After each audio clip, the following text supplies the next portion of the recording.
Hej med jer. Nå, ja, nu sidder jeg jo her i stolen og ser fjernsyn, men jeg tænkte, nu vil jeg skulle lige lave en video.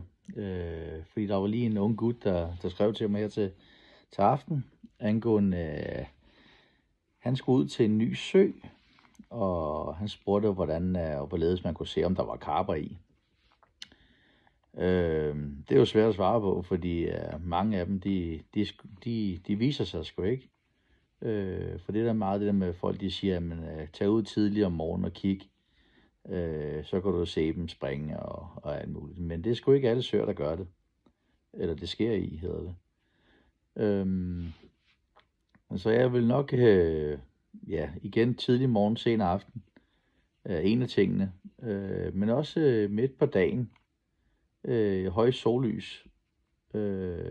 Og så gå stille og roligt rundt og se om der er noget bund, der bliver hvirvlet op, eller noget, der stikker af inden for kanten af, når du går rundt om søen. Mange gange, som jeg selv tager ud, når jeg så vel og mærke ikke har min drone med, men når jeg tager ud på mine vandreture omkring nye søer, så prøver jeg at kigge efter netop farveforskellen i vandet. Om der er noget, der er mere grumset lige på nogle bestemte punkter. Det kan jo mange gange være, fordi det er en karp, der står og roder eller spiser. Det er en god måde at se det på.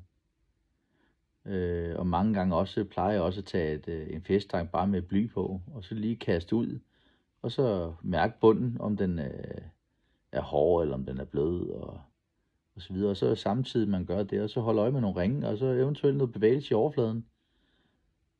Men samtidig, når du har den fiskestang med det bly på, så kan du også mærke, om som sagt, bunden er hård, men også om bunden, hvis den er blød, om den er meget sur, om den lugter surt, når du får blyet op igen. Fordi det er ikke altid karperne, de spiser det, der er meget, meget surt, har jeg i hvert fald oplevet. Der er selvfølgelig nok også andre, der har en anden mening, og det skal de selvfølgelig have lov til.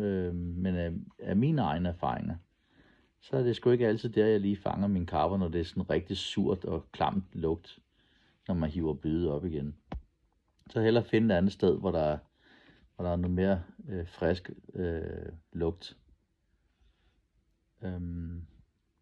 Ellers så, men det er egentlig sådan meget kort fortalt, det ved jeg godt, men i fremgangsmåde, det der er sikkert også en masse forskellige måder, folk de gør det på. Men det er bare forbeholdt til min egen mening af, hvordan jeg gør. Så, men knæk og bræk, og håber, du finder en eller to derude.